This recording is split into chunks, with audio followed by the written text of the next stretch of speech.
All right. How you doing, folks? Ron Raymond here from the Raymond Report, along with Ross Benjamin of rbwins.com. It's a November 3rd. I know it's a big day in the States here today, and I'd like to wish everybody the north or south of the border a very happy election day, and hopefully everything goes safe and everybody is well. I'm just going to turn off these. I got to keep learning to take off these sound effects here. But I'm joined now by my good friend and trusted handicapper, a good source, right? Ross Benjamin of rbwins.com. How you doing, Ross? Good, Ron. I hope you had a great weekend. I hope you had a successful Monday, and good to be back with you. Yeah, great. You know what? If you recall on Friday, we had a good laugh, or I did anyways, because Rusty made a guest appearance, and here's what happened to Mrs. Raymond's shoe last Friday. So if anybody was wondering why I lost my composure a bit, when you got a Labrador looking at you in the office and he's holding your wife's shoe, it's funny, but it's not funny, right? No, I'm sure she didn't find it very funny. No, you know what? It took her an hour to calm down, but then it's funny though. She went grocery shopping and then she stopped at the dollar store and she picked up some new dog toys for Rusty. That's a pretty good idea, guys. All right, so you can't beat them, join them, right? Yeah, exactly. Preventative measures. Oh, that's funny. All right, Ross. You know what? Good weekend in the NFL. College football was a disaster for myself, but I think you had a pretty decent week in college football. 2-2. You know, I mean, actually 2-4 because I lost on Thursday and Friday. 2-2 on Saturday. NFL. NFL, I went 2-2 on Sunday as well. So no, actually 2-1 in college football on Saturday. I take that back, Ron. So 2-3, and then I went 2-2 in the NFL, and I reluctantly passed yesterday on the NFL game. I was telling you before we went on air, I had a great betting angle. One of those uncomfortable plays. I didn't have the gone audacity to pull the trigger on the New York Giants. Anytime you have an NFL home underdog of between 10 and 14 points, and they're coming off a loss versus a team coming off a win, perfect situation last night, and 39-12 against the spread, Ron, since 2006. Now it's 40-12. Wow. So I passed that one up, and, you know, I'm kicking myself on the behind. But, you know, we forget the ones that we had like that, and we passed and we would have lost. So, you know, those like bad losses, right, Ron? We always remember the bad, tough losses.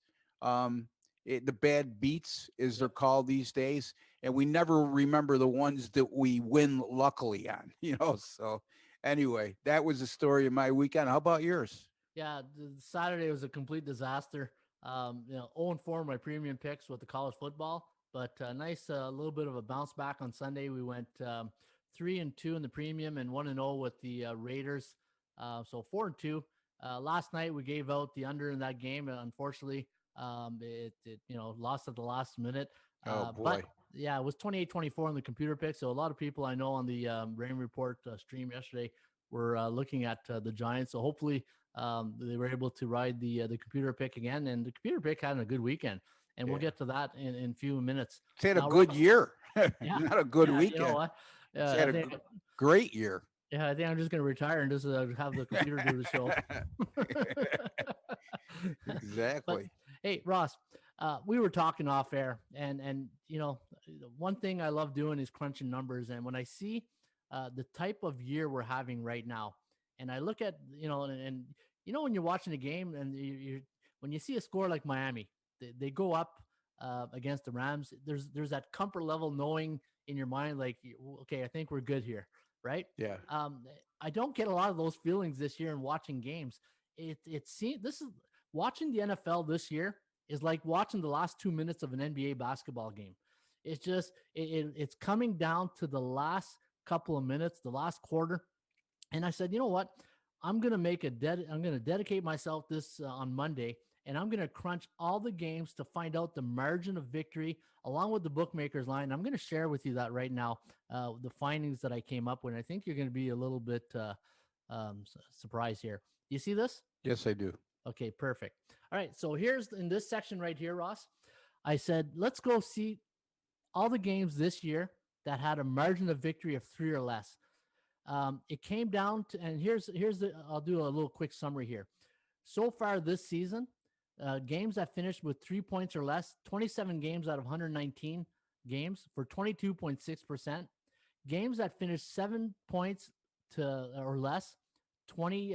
If you 4 to 7 is 20% out of 24 games. So if you do 7 points or less, it comes up to 42.7. 10 points or less, 62.8% of the games that finish 10 points or less. And then when you do 14 points or less, it comes down to 72%. And only 26.8% of the games are, I consider blowouts of 15 points or more.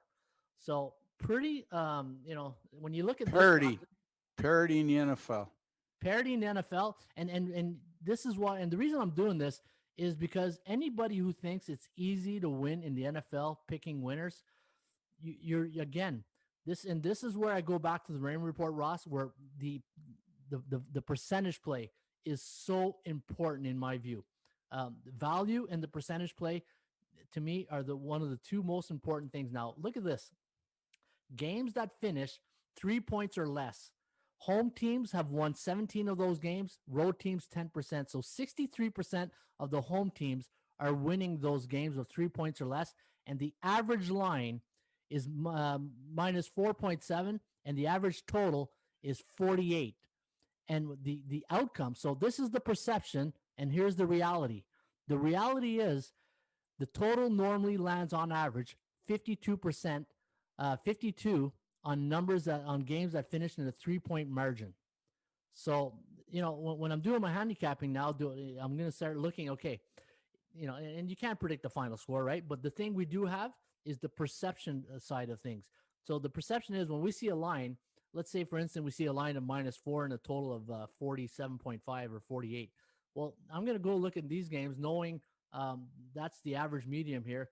And there could be some correlation that there's a good chance. Well, there's a 22.6% chance of the final score coming in with 3, right? Just quick thoughts on that. Yeah, I mean, and it just goes hand in hand with parity, like I just said. And you mentioned there's very few games you could take a deep breath. All you got to do, Ron, is look at the Detroit Lions, the Atlanta Falcons, and the Los Angeles Chargers, and see how many big leads they've blown this year, which ended up in that category that you're just describing, final margins of 10 or less. I mean, the Chargers last week, 24-3 lead in the second half against Denver, and they lose the game. So exactly. Yep, and it ended up a 3-point contest, and it goes hand in hand too, folks. When you're looking at NFL key numbers of 3, 6, and 7, you're seeing how many times I'd like to know how many of them games ended up exactly at 3, exactly at 6, exactly at 7, and it shows buying off that hook to the on a key number is a real asset to you when it comes to NFL gambling.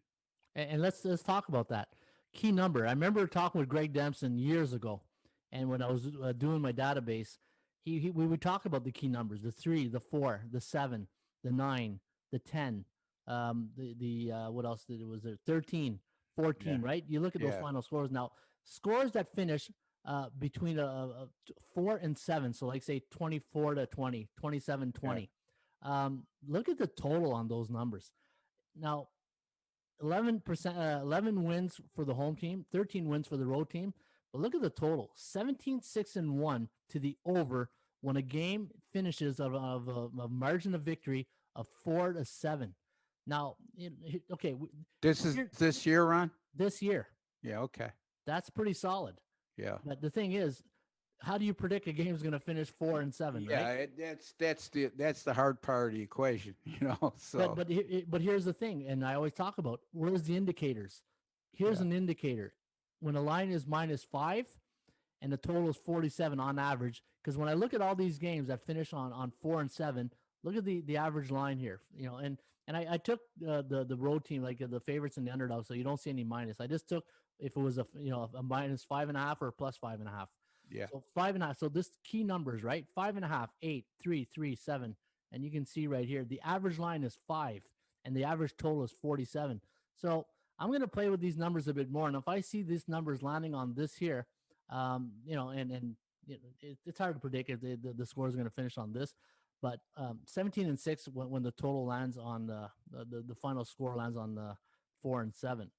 Now looking at these numbers, nothing really earth shattering right here.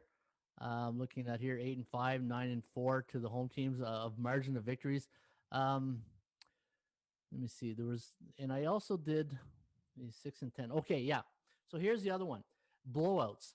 Anytime we have a blowout of 20, let me see here, 21 points to 32 points, so basically over 20 points. The under 5-11 to the under, and the average line is 5.8 and 49.9. Now, again, I think this exercise gears more towards finding value in totals, because what I'm seeing is the home teams and blowouts are winning 10 of the 16 games. Yeah. And I like to see the line and then play with the database.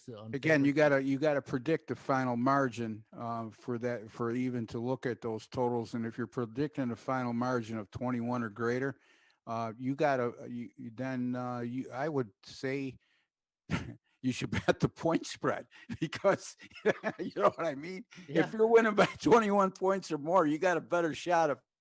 I would say you're 100% on picking the point spread as compared to the total. So those absolutely. are interesting numbers.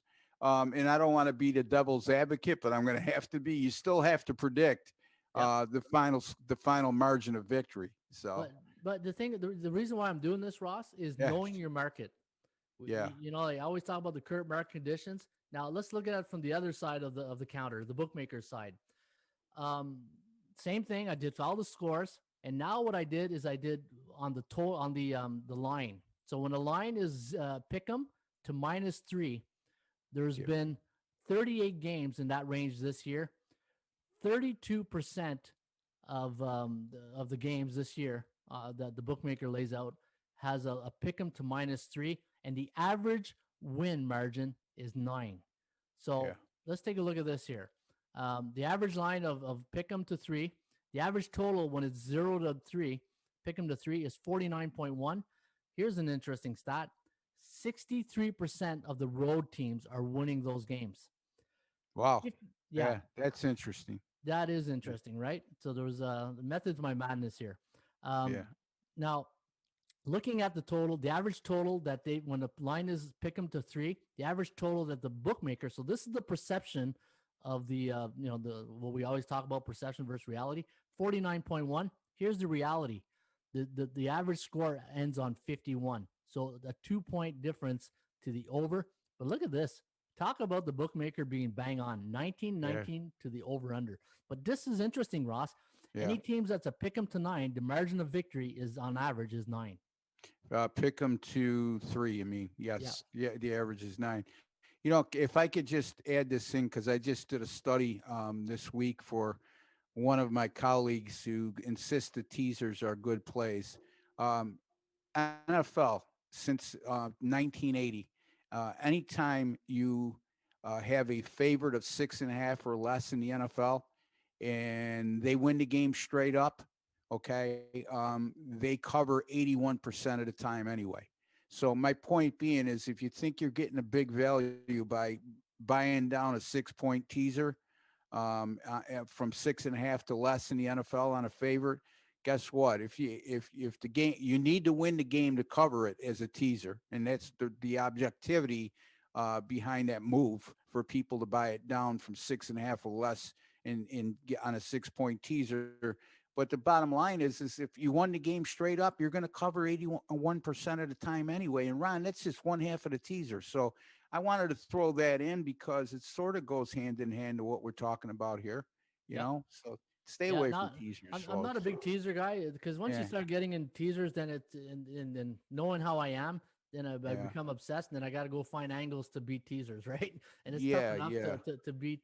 But here's another interesting stat, Ross. Of 119 games, you can see right here that 82 of those 119 games, so basically 69% of the games that the bookmakers have put out, the line is between a pick 'em and a -6.5. Yeah. And the Yeah. average margin of victory is 10 when you put these when you average this out.